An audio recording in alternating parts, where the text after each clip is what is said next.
Good afternoon to all of you, Executive Board members and representative of member states. Ladies and gentlemen, let me welcome you to this briefing on Zika situation. I will give you a brief history of the disease and explain why WHO is so deeply concerned.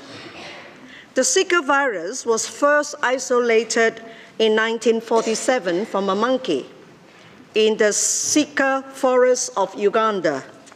Its historical home has been in a narrow equatorial belt stretching across Africa and into equatorial Asia. For decades, the disease transmitted by the Aedes genus of mosquito slumbered, affecting mainly monkeys. In humans, Zika occasionally caused a mild disease of low concern. In 2007, Zika expanded its geographical range to cause the first documented outbreak in the Pacific Islands, in the Federated States of Micronesia. From 2013 to 2014, 4 additional Pacific Island nations documented Zika outbreaks. In French Polynesia, the Zika outbreak was associated with neurological complications at a time when the virus was co-circulating with dengue. This was a unique feature, but it was difficult to interpret. The situation today is dramatically different.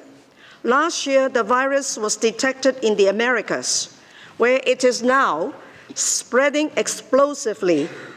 As of today, cases have been reported in 23 countries and territories in the region. The level of alarm is extremely high.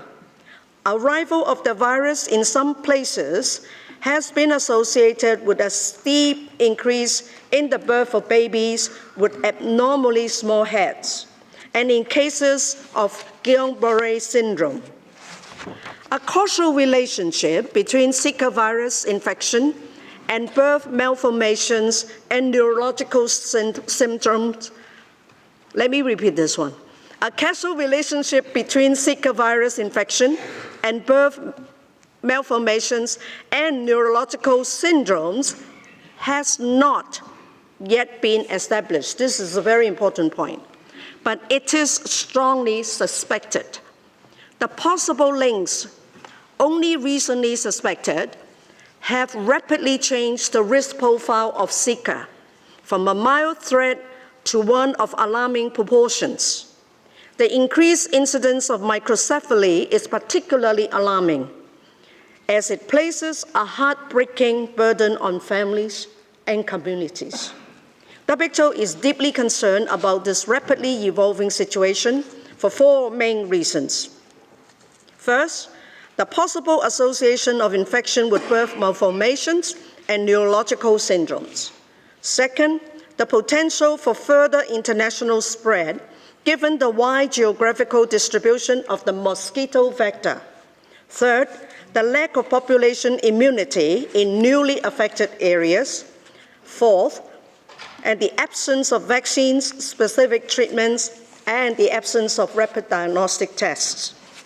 Moreover, conditions associated with this year's El Nino weather pattern are expected to increase mosquito populations greatly in many places. The level of concern is high, as is the level of uncertainty. Questions abound. We need to get some answers quickly. For all these reasons, I have decided to convene an emergency committee under the international health regulations. The committee will meet in Geneva on Monday, 1st February. I am asking the committee for advice on the appropriate level of international concern and for recommended measures that should be undertaken in affected countries and elsewhere. I will also ask the committee to prioritize areas where research is most urgently needed. Decisions concerning the committee's advice to me will be made public on our website. So on that, let me thank you for your attention and for joining us in this afternoon's briefing.